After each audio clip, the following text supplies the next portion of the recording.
Hello everyone, this is Ram Bishnoi and you are watching geography Guru. आज के इस एपिसोड में, इस वीडियो में हम बात करने वाले हैं क्लास 10th के स्टूडेंट्स की। बात करेंगे हम एसएसटी की, बात करेंगे हम सोशल साइंस की, बात करेंगे हम एसएसटी के रिवीजन शेड्यूल की, बात करेंगे हम एसएसटी की रिवीजन स्ट्रेटजी की। देखिए, जब हमारे बोर्ड एग्जाम पास में आते हैं तो उस वक्त हमारे पास एक टास्क होता है कि हमें एक फाइनल रिवीजन देनी है, मस्त वाली रिवीजन देनी है। ये रिवीजन क्या होती है कि हमें रिवीजन यानी कि जो कुछ भी हमने थ्रू आउट द ईयर किया है उसको अच्छे से रिवाइज करना है। यानी कि हमारे माइंड में जो कुछ पीछे की तरफ चला गया उसको वापस हमें यहाँ पर आगे की तरफ लेकर के आना है। यानी हमें रेडी रहना है अपने बोर्ड एग्जाम के लिए। कई बार ऐसा होता है कि यहाँ आकर के काफ़ी सारी गड़बड़ हो जाती है। गड़बड़ यानी कि एक मैस क्रिएट हो जाता है। हमें ये तो पता है कि हमें रिवीजन देनी है, लेकिन कैसे करना है उसको लेकर के हमारे पास कुछ भी क्लैरिटी नहीं होती और हम या तो किसी एक सब्जेक्ट के ऊपर ज़्यादा फोकस कर लेते हैं, उसको वेटेज ज़्यादा दे देते हैं, या फिर कोई सब्जेक्ट है वो ज़्यादा पीछे रह जाता है और सारी गड़बड़ हो जाती है और हमारा कॉन्फिडेंस नीचे की तरफ आ जाता है। हम लो फील करने लगते हैं और उसके कारण जो भी हमने किया पूरे साल उसके ऊपर पूरी तरीके से पानी फिर जाता है। तो हम यहाँ पर एक स्ट्रैटेजी आपके साथ शेयर करेंगे कि एसएसटी सोशल साइंस की एक मस्त वाली रिवीजन कैसे दी जाए, जिससे कि हम 100% श्योर हो पाएँ कि जो कुछ भी हमारे एफर्ट्स रहे हैं उस एफर्ट से कहीं बेटर हमें मिलने वाला है बोर्ड के एग्जाम में। तो इस रिवीजन स्ट्रैटेजी में हम क्या डिस्कस करेंगे? हम डिस्कस करेंगे कि आपको पर डे कितना टाइम देना है और जो हम टाइम डिसाइड करेंगे उसके अकॉर्डिंग आप 18 डेज में 36 आवर्स में अच्छे से रिवाइज कर पाओगे सोशल साइंस के सिलेबस को। यानी कि हमारी बोर्ड एग्जाम से पहले फर्स्ट रिवीजन रहेगी, जो आपके प्री बोर्ड एग्जाम के लिए भी काफ़ी इंपॉर्टेंट रहेगी। जैसे फॉर एग्जांपल अगर आप 7th ऑफ जैन से सेट करते हो तो 25th ऑफ जैन तक आपकी एक मस्त वाली रिवीजन हो जाएगी। अगर आप 10th ऑफ जैन से सेट करते हो तो आपकी 28th ऑफ जैन तक एक अच्छे वाली रिवीजन हो जाएगी। तो इसमें हम चैप्टर वाइज, डे वाइज एक स्ट्रेटजी, एक शेड्यूल है वो आपके साथ शेयर करेंगे। Let's begin. चलिए शुरुआत करते हैं हम आज के इस वीडियो की। तो सबसे पहले मैं आपको बता दूं कि हमें क्या करना है, टाइम कितना देना है। हमें टाइम देना है 2 to 2.5 आवर्स पर डे, यानी कि हमें 2 से 2.5 घंटे हर दिन सोशल साइंस को देना है। क्योंकि बोर्ड एग्जाम पास में आ रहे हैं तो इस टाइम हम ये मान के चलें कि एवरी स्टूडेंट्स है is giving 10 to 12 hours per day. अपनी सेल्फ स्टडी को 10 से 12 घंटे दे रहे हैं, उसमें से हम 2 से 2.5 घंटे, 2 से 2.5 घंटे का मतलब ये है कि मोस्टली डेज है आपको 2 आवर्स देने, 2 घंटे काफ़ी रहेंगे। लेकिन जो हिस्ट्री के कुछ चैप्टर्स है, जैसे सेकंड चैप्टर है आपका नेशनलिज्म इन इंडिया, भारत में राष्ट्रवाद, या जो प्रिंट कल्चर है, मुद्रण संस्कृति है, तो वो चैप्टर थोड़े से लेंथी है, वहाँ पे हो सकता है कि हमें 2.5 घंटे देने पड़े। अब बात आती है कि ये 2 से 2.5 घंटे हमें देने कब है। देखिए, पहला जो सेशन हमें देना है 1 घंटा, पहला जो 1 से 1.5 घंटा वो हमें मॉर्निंग में देना है। मॉर्निंग का पावर सेशन होता है, तो मॉर्निंग में जो पहला सेशन रहेगा उठने के बाद फ्रेश माइंड के साथ, वो आप सोशल साइंस को दोगे 1 से 1.5 घंटा। और उसके बाद जो बाकी टाइम है वो आप दे सकते हो इवनिंग टाइम में। यानी कि ज़रूरी नहीं कि आप 2 से 2.5 घंटे एक साथ दो, और अगर आपको लग रहा है कि अब स्कूल नहीं जा रहे हो, इन बिटवीन आपका ब्रेक है, ऑफ है, तो आप वो 2 घंटे एक साथ भी दे सकते हो। यानी कि 2 से 2.5 घंटे जो आपके लग रहे हैं तो उसमें बीच में एक 10 मिनट का ब्रेक ले लोगे तो एक साथ भी दिया जा सकता है। यानी मैक्सिमम हमें 2 से 2.5 घंटे देने। यानी कि अगर हम हिस्ट्री के कुछ चैप्टर्स को छोड़ दें तो बाकी में हमें 2 आवर्स पर डे देने होंगे सोशल साइंस को, वो सिलेबस हो जाएगा। यानी कि पर चैप्टर हमें 2 घंटे मिलेंगे। क्लियर? अब उसका शेड्यूल क्या रहेगा, कैसे देना है? जैसे देखिए, मैं आपको डे वाइज यहाँ पे डेट मेंशन नहीं कर रहा हूँ, क्योंकि आप जिस डे से स्टार्ट करना चाहे उसी डे से अपने अलार्म को सेट कर लीजिए और बस उसके साथ आपको जाना है। क्लियर? सबसे इंपॉर्टेंट जो चीज़ होती है ना किसी भी चीज़ को, टास्क को करने के लिए सबसे डिफ़िकल्ट जो पार्ट होता है वो होता है उसको स्टार्ट करना। स्टार्ट हो गए ना तो ऑटोमेटिकली वो चीज़ें चलती जाती है, होता जाता है। फ्लो में चलिए, स्टेप बाय स्टेप चलिए। यानी कि ऐसा नहीं है कि एकदम से होगा, स्टेप बाय स्टेप होगा। 10 to 20, 20 to 30, 30 to 40। Enjoy the process को इन्जॉय कीजिए। और आपको जब लास्ट तक आप पहुंचोगे, लास्ट स्टेशन तक आप पहुंचोगे, डेस्टिनेशन तक पहुंचोगे, तो आपको लगेगा कि हाँ, सब कुछ बहुत अच्छे से स्मूथली हमने कवर कर लिया और बहुत ज़्यादा हमने टाइम भी वहाँ पे कंज्यूम नहीं किया। तो इसमें देखिए, आपको डे 1 जो हम स्टार्ट करेंगे वो हिस्ट्री के साथ स्टार्ट करेंगे। ओके, तो डे 1 आपको हिस्ट्री का फर्स्ट चैप्टर करना है, the rise of nationalism in Europe. इस चैप्टर को करना है। यहाँ पे अगर 5 मार्कर के क्वेश्चन की बात की जाए तो इसमें unification of Italy, Germany, Britain, इसके अलावा role of French revolution and the factor responsible for the rise of nationalism in Europe, ऐसे कुछ 4-5 क्वेश्चन है जो 5 मार्कर के लिए बनेंगे और इतना लेंथी चैप्टर नहीं है, तो उसी के अकॉर्डिंग आपको रिवाइज करना है। क्लियर? उसके बाद सेकंड जो हमारा चैप्टर रहेगा नेशनलिज्म इन इंडिया, हिस्ट्री का ये सेकंड चैप्टर है। तो ये जो चैप्टर रहेगा, ये चैप्टर आपके लिए काफ़ी इंपॉर्टेंट रहेगा, क्योंकि यहाँ से एक 5 मार्कर क्वेश्चन आपके एग्जाम में रहने वाला है, एक 3 मार्कर क्वेश्चन रह सकता है, मैफक भी आपके एग्जाम में रहेगा, तो वेटेज इसकी सबसे ज़्यादा रहेगी। हाँ, एक और चीज़ मैं आपको बताना भूल गया कि ये जो जितने भी चैप्टर्स मैं आपके साथ शेयर कर रहा हूँ, सभी चैप्टर्स के मोस्ट इंपॉर्टेंट क्वेश्चंस की वीडियोस डिटेल एक्सप्लेनेशन के साथ है, वो यूट्यूब चैनल के ऊपर अवेलेबल है। प्लेलिस्ट में जाइएगा, class 10th social science most important questions, वहाँ पे वो सारे वीडियोज़ मिल जाएंगे, तो आप उनके थ्रू भी रिविजन कर सकते हो। क्लियर? तो वहाँ से एक आइडिया लग जाएगा कौन से क्वेश्चन है वो ज़्यादा इंपॉर्टेंट, ताकि उनके ऊपर ज़्यादा फोकस किया जा सके। तो ये देखिए कि सेकेंड डे हम करेंगे हिस्ट्री का second chapter nationalism in India, Bharat में राष्ट्रवाद। यहाँ से आपके लिमिटेड 5 मार्कर क्वेश्चन बनेंगे, जो कि चैप्टर में जब हमने डिटेल में डिस्कस किया तभी हमने डिस्कस किए थे, और अलग से मैंने आपको प्रोवाइड कर रखे हैं। उसके बाद थर्ड डे आप क्या करोगे, थर्ड डे आपको हिस्ट्री का थर्ड चैप्टर करना है, that is the making of global world up to the subtopic 1.3, यानी आपके बोर्ड एग्जाम में यहीं तक आप सिलेबस में दिया गया है, तो इतना ही हमें करना है। प्लस में आप उस दिन मैप वर्क की प्रैक्टिस कर लोगे, सेकंड चैप्टर के मैप वर्क की आपको 3 बार प्रैक्टिस करनी है, यानी कि 3 मैप ले लीजिएगा और उसमें अच्छे से प्रैक्टिस करनी है, क्योंकि लर्न नहीं करना होता सोशल साइंस के मैप को, हमें उसको प्रैक्टिस करनी होती है। प्रैक्टिस करते हैं तो इट मीन्स दैट हम श्योर हो जाते हैं कि हाँ, अगर वहाँ पे हमें मिलेगा तो हम फंबल नहीं करेंगे वहाँ पे। क्लियर?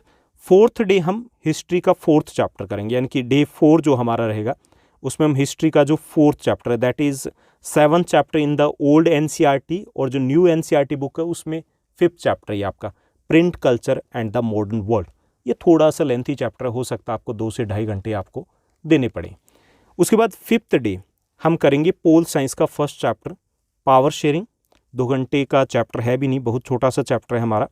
पावर शेयरिंग में अगर बात की जाए तो 3 मार्कर के लिए ये चैप्टर काफ़ी इंपॉर्टेंट रहेगा। उसके बाद 6th डे हम करेंगे पोल साइंस का second chapter, that is federalism. Federalism की बात करें तो यहाँ पे how you can say that India is a federal country, आप कैसे कह सकते हो कि भारत एक संघीय देश है, ये इंपॉर्टेंट क्वेश्चन रहेगा। बाकी जो क्वेश्चन है वो 3 मार्कर या शॉर्ट आंसर टाइप क्वेश्चंस के लिए इंपॉर्टेंट रहेंगे। उसके बाद 7th डे हम चैप्टर करेंगे पोल साइंस का थर्ड चैप्टर है जेंडर, कास्ट एंड रिलीजन। यहाँ से काफ़ी सारे आपके 3 और 2 मार्कर क्वेश्चन बनेंगे। उसके बाद 8th डे हम चैप्टर डिस्कस करेंगे पोल साइंस का फोर्थ चैप्टर है पॉलिटिकल पार्टीज़। जो पॉलिटिकल पार्टीज़ है ये चैप्टर आपका पोल साइंस का पॉलिटी का सबसे इंपॉर्टेंट चैप्टर रहेगा। यहाँ से एक 5 मार्कर क्वेश्चन रहने के बहुत ज़्यादा चांसेस आपके बोर्ड एग्जाम में। तो पॉलिटिकल पार्टीज़ में से आपका रहेगा what are the functions of political parties, या फिर why do we need political parties, what are the challenges of the political parties and how we can reform political party. तो ये 4 क्वेश्चन बन रहे हैं आपके 5 मार्कर में, तो उनमें से एक क्वेश्चन आपके एग्जाम में रह सकता है।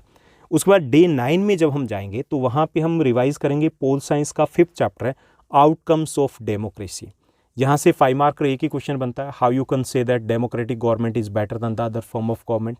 इसके अलावा कुछ आपके 3 मार्कर क्वेश्चन बनेंगे, जैसे how you can say that democratic government is more accountable, responsible and legitimate government. Okay, या कंपैरिजन हो सकता है। तो इस टाइप के क्वेश्चन यहाँ से बनेंगे। तो यहाँ पर हमारा हो जाएगा डे 9 तक हिस्ट्री और पोल साइंस को हम निपटा देंगे डेली 2 आवर्स दे करके।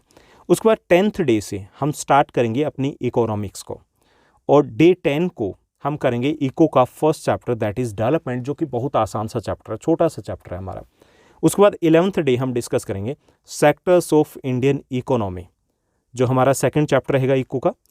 12th डे हम डिस्कस करेंगे इको का एक और ईजी चैप्टर हमारा रहेगा, वो है मनी एंड क्रेडिट, और 4th चैप्टर हमारा ग्लोबलाइजेशन। यानी कि हम 2 चैप्टर करेंगे, क्योंकि मनी एंड क्रेडिट एक छोटा सा चैप्टर है जिसमें से आपका 5 मार्कर क्वेश्चन की बात करें तो 2 क्वेश्चन इंपॉर्टेंट रहेंगे आपके। एक तो comparison of the formal and informal sources, और दूसरा रहेगा आपके सेल्फ हेल्प ग्रुप को लेकर के। ओके, और जो ग्लोबलाइजेशन चैप्टर है इसमें 2 ही टॉपिक हमें दिए गए हैं, एक तो globalisation and factors of globalisation. ठीक, तो इसलिए हम एक ही दिन में इन दोनों चैप्टर को करने वाले हैं। उसके बाद 13th डे जो आपका रहेगा उसमें आप करोगे जियो का first chapter resources and development. Generally resources and development है, इसमें से 5 मार्कर क्वेश्चन नहीं पूछे जाते हैं, मैप वर्क हमें दिया गया है, उसके भी चांसेस थोड़े कम रहते हैं। यहाँ से 1 मार्कर क्वेश्चन के चांसेस थोड़े ज़्यादा रहते हैं। और इसके अलावा सस्टेनेबल डेवलपमेंट, एजेंडा 21, इस टाइप के टॉपिक्स है वो काफ़ी इंपॉर्टेंट है।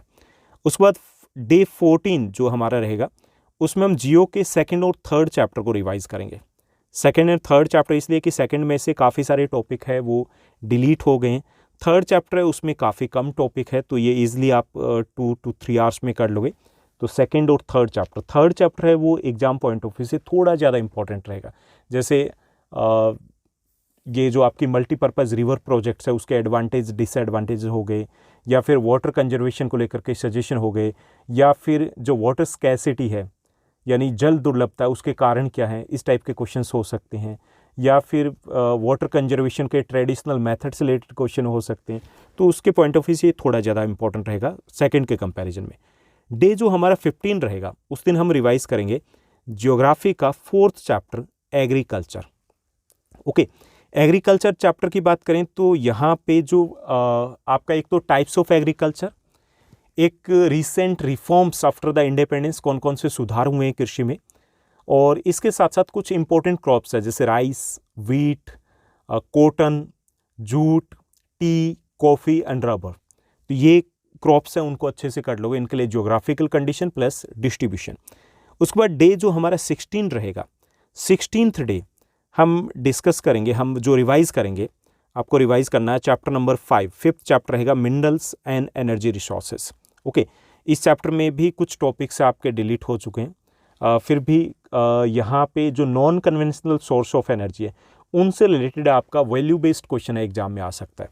डे 17 आप जियो के 2 चैप्टर रिवाइज करोगे, मैन्युफैक्चरिंग इंडस्ट्रीज, क्योंकि इसमें से बहुत सारा पार्ट 40-50% तो डिलीट हो गया, तो कुछ ही पार्ट रह गया, और chapter number 7 life lines of Indian economy जो कि पाइपलाइंस तक ही दिया गया है, और उसमें भी आपका क्लियर है यहाँ से मैफक से रिलेटेड ही क्वेश्चन केवल पूछा जाएगा, तो इनको आप डे 17 में रिवाइज करोगे। जो हमारा डे 18 रहेगा उस दिन हम क्या करेंगे, हम हिस्ट्री और ज्योग्राफी के मैफक की प्रैक्टिस करेंगे, यानी कि हमारे पास 2 घंटे रहेंगे, आराम से हो जाएगा, चैप्टर वाइज आप लेकर के चलोगे, और एक पॉइंट जो रहेगा, एक चैप्टर रहेगा उसको थ्राइस आपको प्रैक्टिस करके देखना अच्छे से। तो ये आपका 18 डेज़ का शेड्यूल रहेगा, और 18 डेज़ में आप इजीली बहुत अच्छे तरीके से स्मूथली तरीके से रिवाइज कर पाओगे, कंप्लीट कर पाओगे सोशल साइंस के सिलेबस को।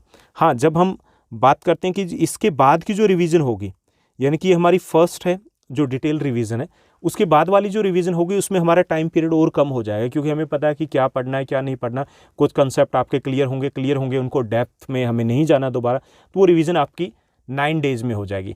और जो फाइनल रिवीजन आपकी होगी जब बोर्ड डेज़ में, तो आप 3-4 डेज़ में ईजिली कर पाओगे। क्लियर? तो उम्मीद करता हूँ कि ये रिवीजन शेड्यूल आपके लिए, ये जो स्ट्रेटजी है रिवीजन की, वो आपके लिए काफ़ी ज़्यादा हेल्पफुल रहेगी। अगर आपको ये वीडियो अच्छा लगा तो इस वीडियो को लाइक और शेयर ज़रूर कीजिएगा। हाँ, एक और वीडियो आपके साथ मैंने शेयर किया था, वो वीडियो था आपकी सोशल साइंस एग्जाम की स्ट्रेटजी को लेकर के, कि एग्ज़ाम सेंटर में जाने के बाद हमें क्वेश्चन पेपर को कैसे डील करना है, कौन सी मिस्टेक्स है जो हम करते हैं जनरली वो नहीं करनी है, कैसे हमें कौन से सेक्शन को पहले लिखना है, आंसर शीट में हमें आंसर्स कैसे लिखने, वो सारी चीज़ें मैंने डिटेल में डिस्कस किया, तो उस वीडियो को ज़रूर देखिएगा।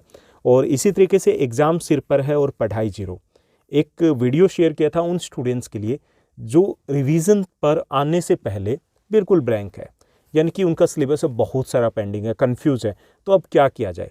तो उसको लेकर के हमने बात की है कि इश्यूज़ बहुत बड़े इश्यूज़ हैं, कि अगर हमने अभी तक कुछ भी नहीं किया तो फिर भी कुछ डिसेंट स्कोर करने के लिए टिप्स है वो मैंने आपके साथ शेयर किए हैं। आज के लिए बस इतना ही। Thank you, bye bye, have a nice day.